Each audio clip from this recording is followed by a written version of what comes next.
Bien, alors le corrigé du numéro 77, page 94, on a deux suites UN et Vn définies de manière explicite, UN égale n carré moins 2n plus 5, Vn égale 4n moins 3, et on vous demande celles qui seraient arithmétiques, et puis si elles sont arithmétiques, le premier terme et la raison.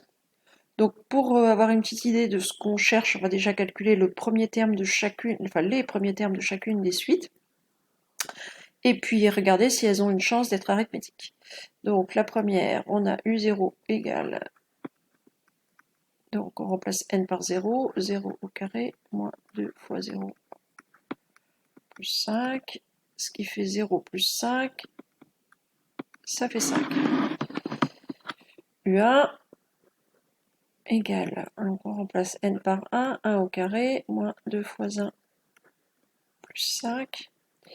Alors 1 au carré ça fait 1, 1 moins 2 ça fait moins 1, plus 5 ça fait 4. U2 égale 2 au carré, moins 2 fois 2, plus 5. Donc 2 au carré, 4 moins 4 plus 5, ça fait 5.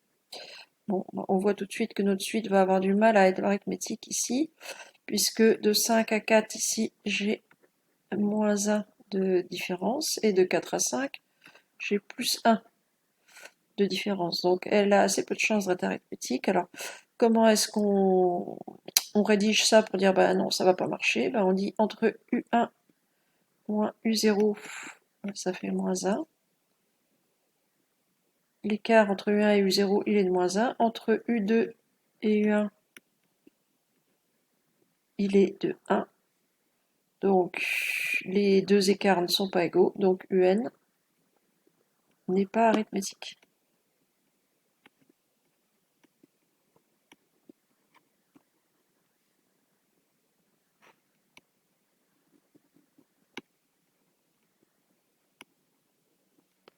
Bon, maintenant, si je fais la même chose pour la suite Vn.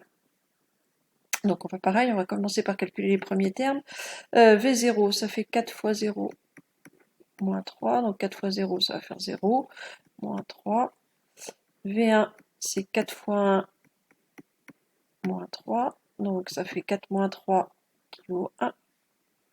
V2 égale 4 fois 2, moins 3. Donc 4 fois 2, 8, moins 3, ça fait 5. Je vais aller calculer V3 pour le même prix. 4 fois 3, moins 3. Donc 4 fois 3, 12, moins 3, ça fait 9. Bon, voilà, par contre, ici j'ai avancé de 4. Ici j'ai avancé de 4. Ici j'ai avancé de 4. Celle-là, elle semble arithmétique. On n'a pas prouvé qu'elle l'était, mais en tout cas, elle le semble.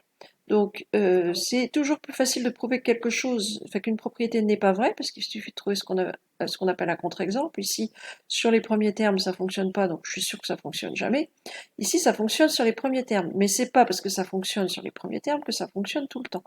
Donc, pour vérifier que ça fonctionne tout le temps, on est obligé de passer par la preuve et par le calcul, par le cas général. C'est-à-dire, il faut calculer l'écart entre deux termes consécutifs et vérifier qu'il est toujours de 4. Donc deux termes consécutifs, c'est Vn et Vn plus 1. Donc je calcule l'écart entre V indice n plus 1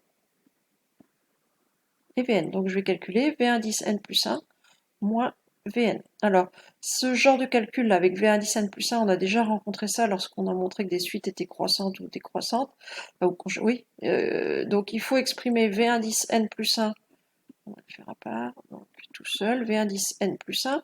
Donc dans ma formule de Vn, à la place d'un n, je mets un n plus 1. Donc dans ma formule, à la place d'un n, je vais mettre un n plus 1. Donc je vais avoir 4 fois n plus 1 moins 3. Je distribue moins 4 sur ma parenthèse. Ça fait 4n plus 4 moins 3, c'est-à-dire 4n plus 1. Donc maintenant, je peux m'attaquer à mon Vn plus 1 moins Vn. V indice n plus 1 moins V indice n. Sur la place.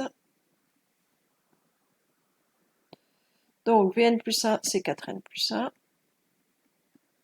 Moins Vn, c'était quoi Vn? 4n plus 3, je crois. 4n moins 3, 4n moins 3.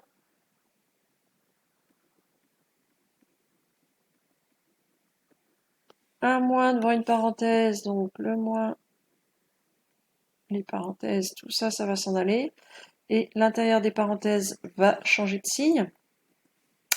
Donc on va avoir donc, le 4n plus 1 du début.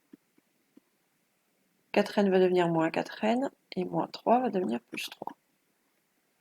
Et on a à ce moment-là 4n moins 4n qui s'en vont. Et il nous reste 4. On vient de prouver que l'écart entre Vn plus 1 et Vn était toujours de 4. C'est-à-dire que je viens de prouver que V indice n plus 1 se calcule donc en faisant Vn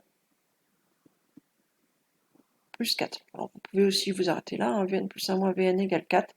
Ce qui veut dire que Vn est arithmétique de raison 4. Ce qu'on avait subodoré avec les premiers termes. Arithmétique de raison 4.